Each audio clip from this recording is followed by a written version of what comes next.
خب بسم الله الرحمن الرحیم. همینجور که میبینین ما چندین تا خانت نقدینگی توی این ناحیه پی او آهیمون داشتیم و تا نرفته ما این پوزیشن رو اینجا میگیریم، به صورت لانگ لبه همین ناحیه ورود میکنیم و استاپ لاس رو هم پشت این شونه قرار میدیم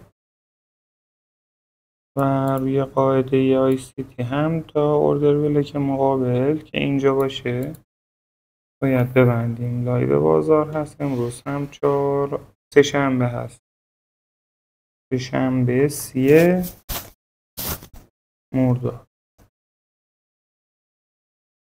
حالا تایم بالاش رو هم من یه بررسی میکنم براتون. ببینید ما اینجا یک هانتی داشتیم بابت این SSL هایی که این پشت وجود داشته است.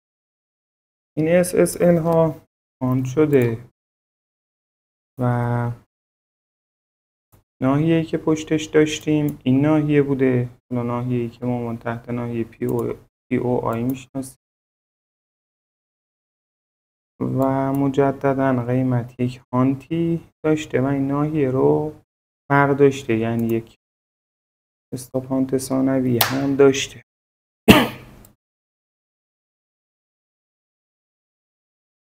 و ما تصمیم گرفتیم اینجا به دلیل ناحیه پی او آی که مجددا اینجا وجود داشته وارد بشیم و منتظر بمونیم ببینیم پوزیشن چجوری میشه. و من ویدیو رو پاز میکنم برای اینکه تایمش طولانی نشه و مجددا نتیجه رو باتون به اشتراک.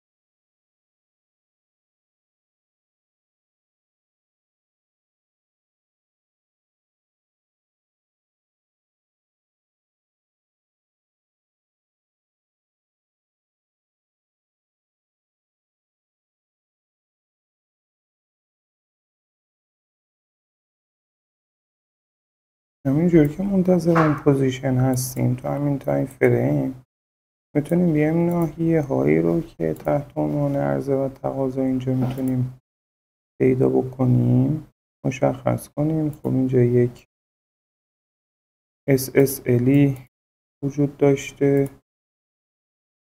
مصاحبه میکنم BSL وجود داشته، چارت برعکسه.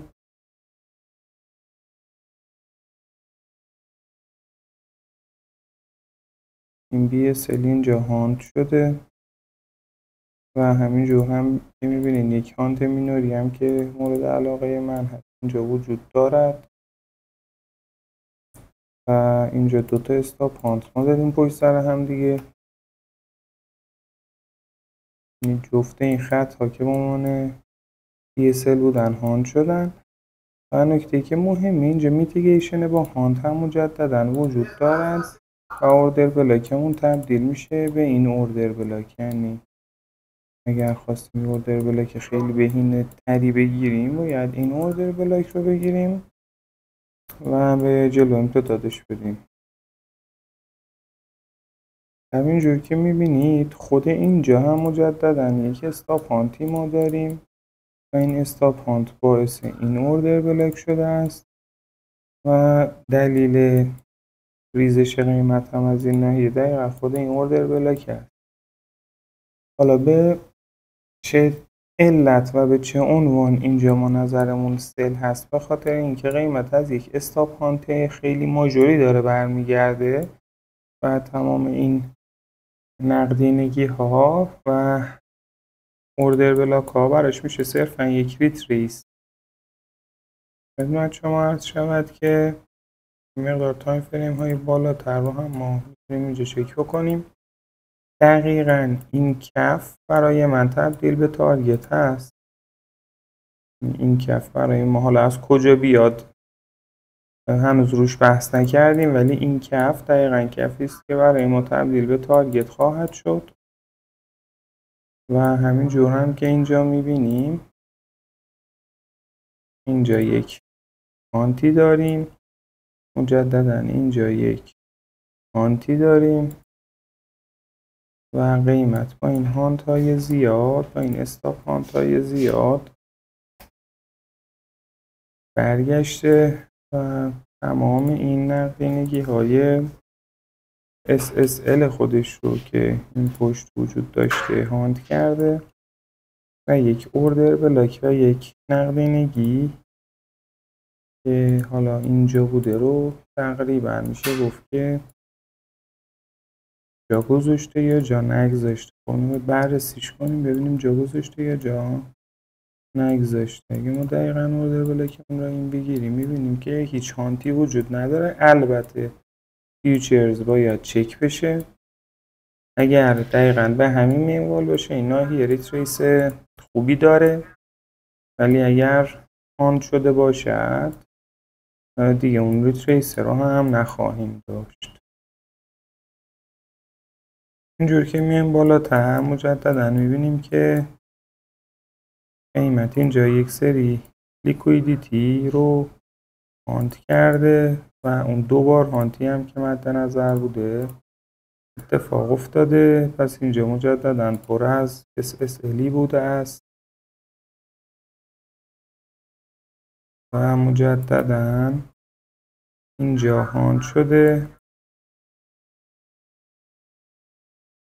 و اینجا استاپ هانت رو مجددا ما داریم. این استاپ هانتی که اینجا وجود دارد منجر به ایجاد یک اوردر بلاکی می شود که در آینده می توان از آن یاد کرد. همینجور هم که می بینیم بدون میتیگیشن و بدون هانت هست، دست نخورده باقی مونده و این رو هم نگرش می داریم.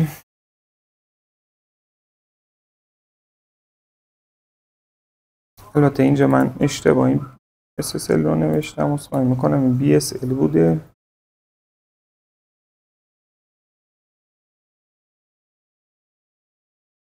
با یه استاپ لیکویدیتی بوده.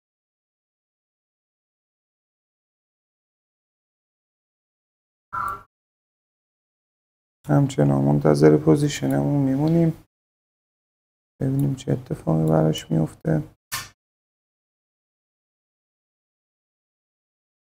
خب دوستان اینجا میتونیم یه ایدئال گرایی بکنیم و تو این ریتریس در جهت همون پوزیشن قبلیمون یک پوزیشنی ایدئالی رو هم مجددا قرار بدیم و مجددا تا همون تارگت هم باهاش بمونیم. پس همون یک به 4.80 داریم، یک به 1.80 که تقریبا میشه یک به 6.7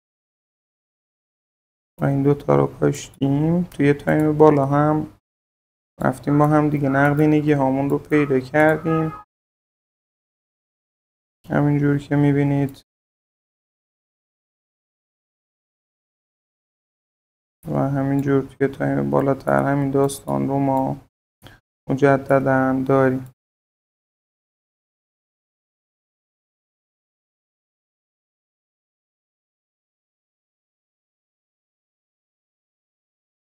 نکته مهم بعدی که دوست دارم بهش توجه بکنید FVG ها و IFVG ها هست که حالا هر وقت به مبحثش رسیدیم و تدریسش کردیم.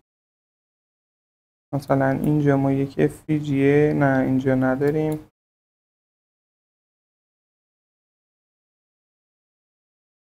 FVG هایی که اینجا که یک FVG وجود داره که پر نشده، FVG خیلی ریزی هم وجود داره.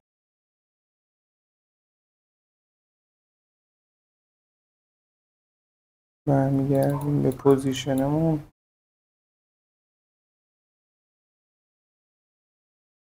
همچنان حرکت نکرد و منتظر میمون. خب دوستان همینجوری که مشاهده میکنید قیمت در جهت حرکت پوزیشنمون رفت